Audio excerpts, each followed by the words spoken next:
প্রথম পর্বে আপনারা দেখেছিলেন পোড়ামাতলা কালী মন্দির দর্শন শেষে আমাদের টোটো চালক সন্তুদাকে বিদায় দিয়ে মায়াপুর দর্শনের উদ্দেশ্যে এগিয়ে গিয়েছিলাম জেটিঘাটের দিকে।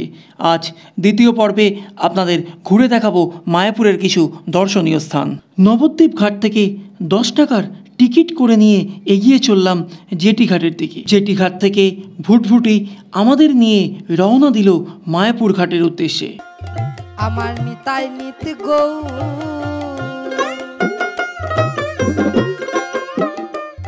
একবার ডাকরে নিতাই গৌর বলে নিতাই নিত গৌ।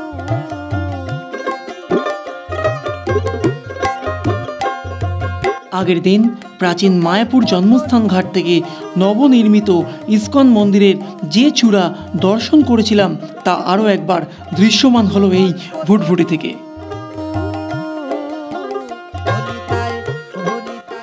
আকাশের মুখ ক্রমশ যেন আরও ভার হয়ে আসছিল, কিন্তু গঙ্গা বক্ষে ভ্রমণের এক অপরূপ সৌন্দর্য মনকে যেন মন্ত্রমুগ্ধ করে তুলল। ধীরে ধীরে কমে আসতে থাকলো মায়াপুর ঘাটের সঙ্গে আমাদের দূরত্ব। দূরে আমার স্ক্রিনের ঠিক ডান দিকে যে জলধারা বয়ে চলেছে তা হলো জলঙ্গি নদীর জলধারা। মায়াপুর ঘাটের কাছে জলঙ্গি গঙ্গার সঙ্গে মিলিত হয়েছে। আপনাদের একটি সঠিক দিক নির্দেশ দিয়ে রাখি, নবদ্বীপ ঘাট থেকে মায়াপুর ঘাটের দিকে এলে কখনোই ভুটভুটিতে উঠবেন না, কারণ ভুটভুটি ঘাট থেকে টোটো স্ট্যান্ড পৌঁছাতে আপনাকে কিন্তু বেশ কিছুটা হাঁটতে হবে, কারণ এটি গঙ্গা তীরবর্তী অঞ্চলে অবস্থিত। তাই অনুরোধ রইল, নবদ্বীপ ঘাটের ঠিক পাশেই যে লঞ্চ ঘাট রয়েছে সেখান থেকে লঞ্চে চড়ে এসে পৌঁছাবেন জলঙ্গি ফেরি সার্ভিস ঘাট। সেখান থেকে হাঁটা পথে টোটো স্ট্যান্ড 2 মিনিট। লঞ্চের ভাড়াও কিন্তু জনপ্রতি 10 টাকা। মায়াপুরে আমাদের প্রথম গন্তব্য ছিল রাজা বল্লাল সেনের ঢিপি।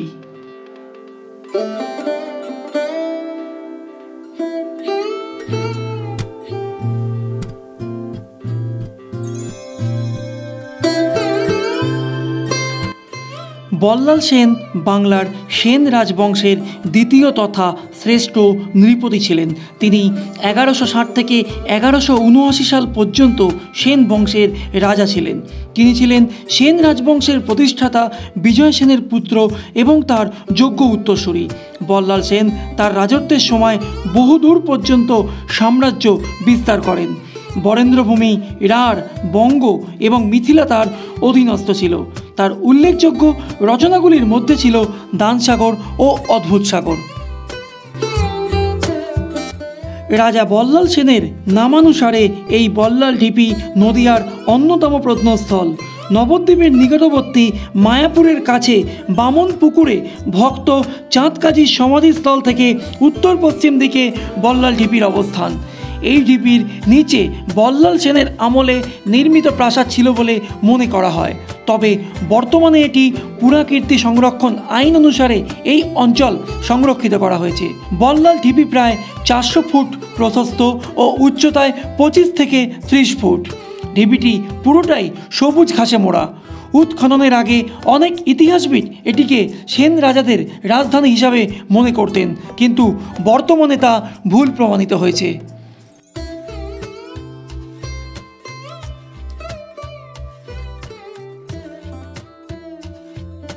কেমন লাগছে বলো? ভালো লাগলে কিন্তু প্লিজ একটাই রিকোয়েস্ট, সবাইকে চ্যানেলটা কিন্তু সাবস্ক্রাইব করবেন, আর অবশ্যই কিন্তু লাইক আর শেয়ার করবেন। আর সাবস্ক্রাইব করার সময় যেটা বলার, পাশের বেল আইকনটা কিন্তু অবশ্যই প্রেস করবেন। বল্লাল সেনের ঢিপির পর আমাদের পরবর্তী গন্তব্য ছিল মায়াপুর থেকে 3 কিলোমিটার দূরের যে চাঁদকাজীর সমাধি, সেই চাঁদকাজীর সমাধির 1 কিলোমিটার পূর্বে রাজাপুর অঞ্চলে অবস্থিত জগন্নাথ, বলদেব ও সুভদ্রা দেবীর মন্দির। মন্দিরে প্রবেশের পর মন্দিরের ইতিহাস জানার জন্য চলে আসুন প্রবেশ পথের ঠিক বাঁ দিকে। এখানে পরপর সজ্জিত রয়েছে মন্দিরের সমস্ত ইতিহাস। চলুন এক ঝলকে মন্দিরের ইতিহাসটা আপনাদের বলে ফেলি। শ্রী চৈতন্য মহাপ্রভুর সমসাময়িক এক ভক্ত শ্রী জগদীশ গাঙ্গুলি একসময় শারীরিক সক্ষমতা ও দৃষ্টিশক্তি হারানোর ফলে শ্রী পুরীধামে রথযাত্রা উৎসব দর্শন এবং সেখানে অবস্থানরত শ্রী মন্মহাপ্রভুর দর্শন থেকে বঞ্চিত হন। তখন তিনি নিজের দুর্ভাগ্যকে দোষারোপ করে আকুলভাবে ক্রন্দন করতে থাকেন এবং দেহত্যাগের সংকল্পও করতে থাকেন। একদিন রাতে ভগবান জগন্নাথ দেব তার এই ভক্তকে স্বপ্নে দেখা দেন এবং বলেন, পরের দিন সকালে তুমি যখন গঙ্গা স্নানে যাবে একটি বড় কাঠের খণ্ড ভেসে এসে তোমার গাত্র স্পর্শ করবে। তখন তুমি কাষ্ঠখণ্ডটি নিকটবর্তী গ্রামে এক কুষ্ঠরোগী সূত্রধরের কাছে নিয়ে গিয়ে তাকে দিয়ে আমার বিগ্রহ খোদাই করবে। আমার বিগ্রহ প্রতিষ্ঠা করে নীলাচল ধামে জগন্নাথ পুরীর মতো আমার সেবা পুজো করবে। শ্রী জগন্নাথ দেবের নির্দেশ মতো গঙ্গা স্নানকালে ভাসমান একটি বড় কাষ্ঠখণ্ড এসে জগদীশ গাঙ্গুলির গাত্র স্পর্শ করলে তিনি দৃষ্টিশক্তি ফিরে পান। তখন তিনি সেখানে উপস্থিত কয়েকজন গ্রামবাসীর সাহায্যে কাষ্ঠখণ্ডটি স্বপ্নাদিষ্ট জনৈক কুষ্ঠ রোগাক্রান্ত সূত্রধরের কাছে নিয়ে যান এবং তাকে সমস্ত বৃত্তান্ত বলে শ্রী জগন্নাথ দেবের সেই বিগ্রহ প্রস্তুত করতে অনুরোধ করেন। এরপর সূত্রধর বা কাঠুরে নিজের রোগাক্রান্ত দুরবস্থার কথা ব্যক্ত করে বিগ্রহ প্রকাশে তার অক্ষমতার কথা জানান। কিন্তু এটি পরমেশ্বরের পরম ইচ্ছা এবং তা পূরণার্থে তোমার প্রয়াস করা উচিত, এই বলে জগদীশ গাঙ্গুলি তাকে বোঝালেন। অতঃপর সূত্রধরটি এই মহৎ কার্য সম্পাদনে ব্রতী হন। কুষ্ঠ রোগাক্রান্ত হওয়ায় প্রথমে তার অত্যন্ত কষ্ট হতে থাকে এবং কার্যে বিলম্ব হতে থাকে, কিন্তু বিগ্রহ নির্মাণ কার্য অগ্রসর হওয়ার সঙ্গে সঙ্গে সূত্রধরটিও আরোগ্য লাভ করতে থাকে। খোদাই কার্য সমাপ্ত হলে অন্যান্য ভক্তগণ সহ জগদীশ গাঙ্গুলি শ্রী শ্রী জগন্নাথ, বলদেব ও সুভদ্রা দেবীর অপ্রাকৃত মূর্তি প্রতিষ্ঠিত করলেন। বিকেল 4টের প্রাককালে এই মন্দির দর্শন করার কারণে জগন্নাথ মহাপ্রভু, বলদেব ও সুভদ্রা দেবী অধিষ্ঠিত মূল মন্দিরের দরজা, এমনকি মূল মন্দিরের পশ্চিম দিকে অবস্থিত মহাপ্রভু ও সীমান্তিনী দেবীর অধিষ্ঠিত মন্দিরের দরজা বন্ধ থাকার কারণে দর্শন হলো না এবং আপনাদেরকেও দেখাতে পারলাম না। অনুরোধ রইল, বিকেলের দিকে মন্দির দর্শনে এলে অবশ্যই বিকেল 4টের পরে আসবেন। মহাপ্রভু ও সীমান্তিনী দেবী অধিষ্ঠিত এই মন্দিরের দেয়ালে খোদিত আছে পৌরাণিক নানান রকম পংক্তি। সেখান থেকেই একটি ক্ষুদ্র পংক্তি আপনাদের পাঠ করে শোনাচ্ছি। কোন কালে সত্যযুগে দেবমহেশ্বর শ্রী গৌরাঙ্গ বলি নৃত্য করিল বিস্তর। পার্বতী জিজ্ঞাসে তবে দেবমহেশ্বরে, কেবা সে গৌরাঙ্গ দেব বলহ আমারে। তোমার অদ্ভুত নৃত্য করি দর্শন, শুনিয়া গৌরাঙ্গ নাম গলে মোর মন। হরে কৃষ্ণ কৃষ্ণ কৃষ্ণ হরে হরে, হরে রাম রাম রাম হরে হরে। অবশেষে এগিয়ে গেলাম হরে কৃষ্ণ মহামন্ত্র মন্দিরটির দিকে। এই মন্দিরের চারপাশে যে গোলকগুলি রয়েছে সেগুলি গণনা করে 108 বার প্রদক্ষিণ করলে অথবা 108 বার হরে কৃষ্ণ নাম জপ করলে পুণ্য লাভের পাশাপাশি আপনি সুখীও হবেন।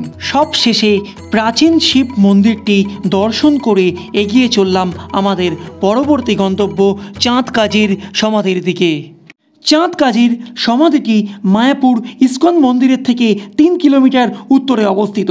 শ্রী চৈতন্য মহাপ্রভুর জীবনী গ্রন্থতে চাঁদ কাজীর কথা উল্লেখ রয়েছে এবং চাঁদ কাজী কী কারণে চৈতন্য ভক্ত হয়েছিলেন সেই কাহিনীও বর্ণনা করা আছে।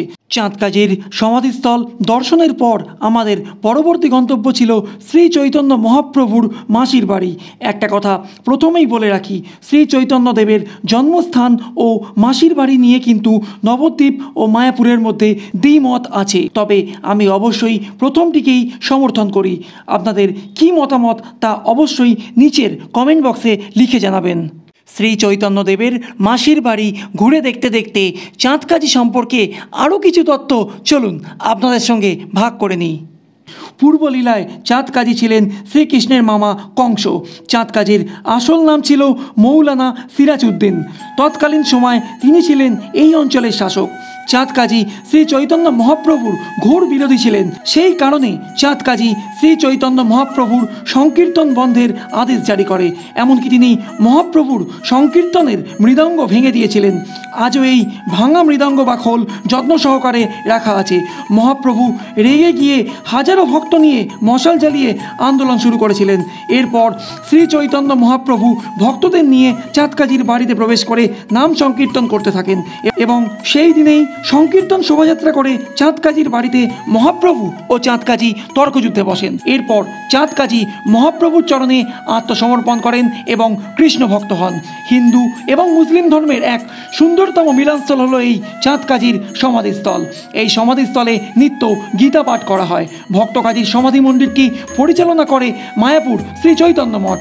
সমাধিস্থলে প্রবেশের ডান দিকে যেমন রয়েছে বিশালাকার নিম গাছ, তেমনই রয়েছে ঐতিহ্যপূর্ণ 520 বছরের পুরনো গোলক চাপা ফুলের গাছ। ডান দিকের নিম গাছটিকে মহাপ্রভুর প্রতীক স্বরূপ হিসাবে গণ্য করা হয়। সমাধিস্থলের চারপাশটি কিন্তু প্রাচীর দিয়ে ঘেরা। এই গোলক চাপা গাছটি চাঁদ কাজীকে সমাধিস্থ করার সময় নিজ হাতে বসিয়েছিলেন মহাপ্রভু। সবচেয়ে আশ্চর্যের বিষয় যে 520 বছরের পুরাতন গাছ হওয়া সত্ত্বেও এটি এখনও জীবিত রয়েছে এবং ফুল ফুটে চলেছে। আর ওই ফুল ঝরে পড়ছে ওই সমাধির ওপর। কথিত আছে প্রতিদিন একটি হলেও ফুল ঝরে পড়ে এই চাঁদ কাজীর সমাধিতে। আমার ডান পাশে যে জলাশয়টি দেখছেন সেটি হলো শ্যামকুণ্ড। শ্যাম মন্দিরের ঠিক পাশেই এটি অবস্থিত। জগন্নাথ মন্দির থেকে চাঁদ কাজীর সমাধি হয়ে মহাপ্রভুর মাসির বাড়ি এসেছিলাম পিছনের প্রবেশপথ দিয়ে। চলতে চলতে উপভোগ করেছিলাম যাত্রাপথের অপরূপ সৌন্দর্য।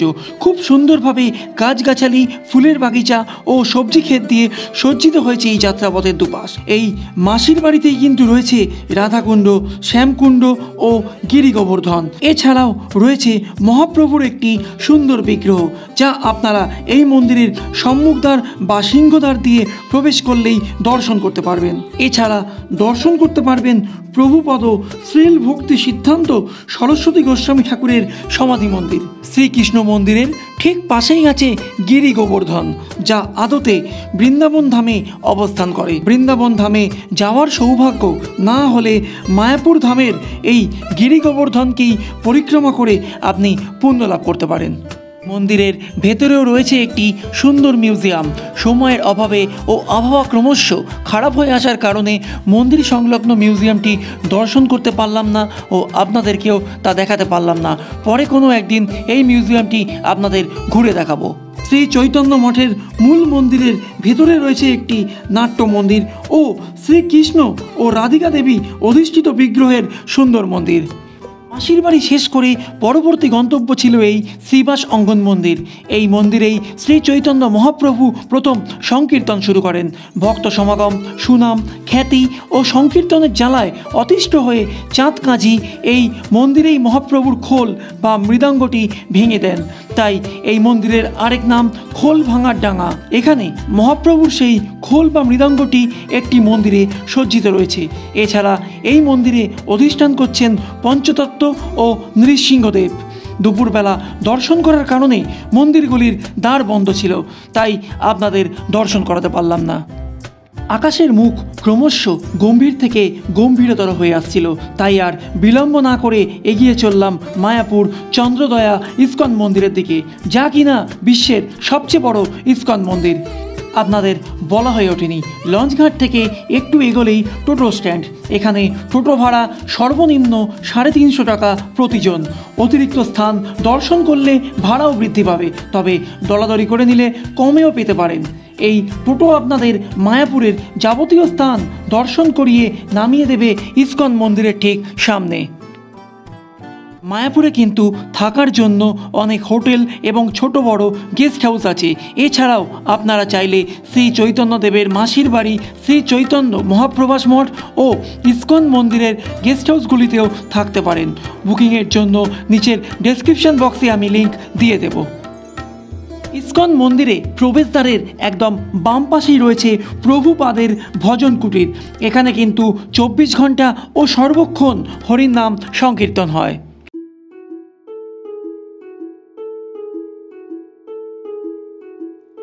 ভোগ গ্রহণের জন্য আমার স্ক্রিনের একদম বাঁ দিকে রয়েছে সুলভ ভোজনালয়। এখানে কুপন মূল্য 40 টাকা, তার পাশে গীতা ভবন মূল্য 60 টাকা, তার পাশে নামহট্ট ভবন মূল্য 50 টাকা, আর তার পাশে রয়েছে গদা ভবন মূল্য 80 টাকা। 3 থেকে 6 বছরের বাচ্চা হলে কুপন মূল্য অর্ধেক, কিন্তু 6 বছরের ঊর্ধ্বে পুরো মূল্য দিতে হবে। শেষ বিকেলে প্রায় 3:30 নাগাদ সুলভ ভোজনালয় থেকে 40 টাকার বিনিময়ে কুপন সংগ্রহ করে গ্রহণ করেছিলাম ভোগ প্রসাদ। আচ্ছা, যথারীতি ভোগ খাওয়া কমপ্লিট হলো। আপনাদের তো বলতে খেয়াল নেই, এখানে কিন্তু ভোগের কুপন আপনারা কিন্তু দুপুর 12টা থেকে বিকেল 4টে অবধি গ্রহণ করতে পারবেন। আর টিকিটের মূল্য হচ্ছে আপনার 40 টাকা। এবার একটুখানি ইসকন মন্দিরটা ঘুরে দেখবো। হাতে বেশি সময় নেই, কারণ আকাশের অবস্থা কিন্তু বিশেষ ভালো না। অলরেডি কিন্তু এক পশলা বৃষ্টি হয়ে গেছে, বলতে গেলে জুতো ফুতো সবই ভিজে গেছে যা ছিল সঙ্গে। ভোগ গ্রহণের পর বৃষ্টিস্নাত দিনে এক ঝলকে দেখে নিলাম ইসকন মন্দিরের আশপাশ। এগিয়ে চললাম মূল মন্দিরটির দিকে। মন্দির সম্পর্কে একটু বলে রাখি, মায়াপুর ইসকন কমপ্লেক্সে বিদ্যমান মন্দিরের কাছাকাছি নতুন চন্দ্রোদয় মন্দির তৈরি করা হয়েছে। মন্দিরটি রাধা মাধবকে উৎসর্গ করা হয়েছে। এটি পূর্ব এবং পশ্চিম স্থাপত্যের মিশ্রণ সহ একটি বিশাল মন্দির। এটি বিশ্বের বৃহত্তম হিন্দু মন্দির এবং সবচেয়ে উঁচু মন্দিরগুলির মধ্যে একটি। চন্দ্রদয়া ইসকন মূল মন্দিরের ভেতরে রয়েছে পঞ্চতত্ত্ব, রাধা মাধব, নৃসিংহ ও চৈতন্য মহাপ্রভুর বিগ্রহ। মন্দিরের মধ্যে ফটোগ্রাফি ও ভিডিওগ্রাফির অনুমতি না থাকার কারণে আপনাদের তা দেখাতে পারলাম না। আজকের মতো নবদ্বীপ মায়াপুর পর্বের এখানেই ইতি টানলাম, কারণ আকাশের অবস্থা খুবই খারাপ। আর কিছু দেখার নেই বা আপনাদেরকে দেখানোরও নেই। ভালো থাকবেন, সুস্থ থাকবেন এবং আনন্দে থাকবেন। দেখা হচ্ছে খুব শীঘ্রই নতুন কোনো জায়গায়, নতুন কোনোভাবে। মায়াপুর ভ্রমণের শুরুতে আমাদের টোটো দাদা লক্ষ্মণদার মুখে শুনেছিলাম ইসকন মন্দিরের আরতি ও গজ পরিক্রমার কথা। ইসকন মন্দির দর্শনের সময় সকাল 7টা থেকে দুপুর 12:30 ও বিকেল 4টে থেকে রাত্রির 8টা পর্যন্ত, এবং মন্দিরের মঙ্গল আরতির সময় সকাল 4:30 ও সন্ধ্যা 6:30। সময়ের অভাবে এবারে তা দর্শন হলো না, তবে কথা দিচ্ছি আবারও ফিরে আসবো এই ইসকন মন্দিরে এবং ইসকনের যাবতীয় বিষয়বস্তু নিয়ে একটা নতুন পর্ব বানাবো। মঙ্গল আরতির দর্শন না হলেও বেরোনোর সময় মূল প্রবেশদ্বারের সামনে স্বচক্ষে উপভোগ করলাম কল্পনাতীত গজ পরিক্রমা। ইসকন মন্দির থেকে বেরিয়ে 10 টাকার টোটো ভাড়া করে আমরা পৌঁছে গেলাম মায়াপুর লঞ্চঘাট। সেখানে জলঙ্গি ফেরি সার্ভিস থেকে 10 টাকার টিকিট করে এগিয়ে গেলাম মায়াপুর লঞ্চঘাটের দিকে। আপনাদের বলা হয়ে ওঠেনি কিভাবে আসবেন এই মায়াপুর ধাম। শিয়ালদহ থেকে কৃষ্ণনগর লোকালে চেপে কৃষ্ণনগর সিটি জংশন, এরপর সেখান থেকে বাস বা অটোয় চেপে পৌঁছে যেতে পারেন মায়াপুর, অথবা হাওড়া ও শিয়ালদহ থেকে কাটোয়া লোকালে চেপে নবদ্বীপ ধাম। নবদ্বীপ ধাম থেকে টোটোয় করে 25 টাকার বিনিময় নবদ্বীপ ঘাট। নবদ্বীপ ঘাট থেকে 10 টাকার টিকিট করে লঞ্চ বা ভুটভুটিটা চেপে মায়াপুর ঘাট। এছাড়া কলকাতা থেকে মায়াপুর সরাসরি বাস সার্ভিস চালু আছে।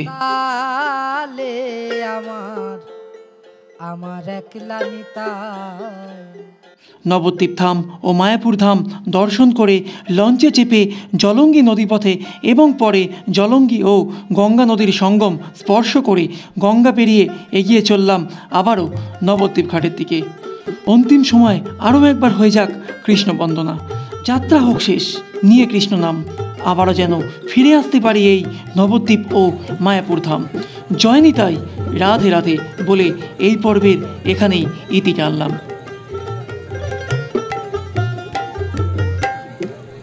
আমার একলা নিতাই, একলা নিতাই, একলা নিতাই, একলা নিতাই, আমার একলা নিতাই, একলা নিতাই, একলা নিতাই, একলা নিতাই, জগৎ মাতা।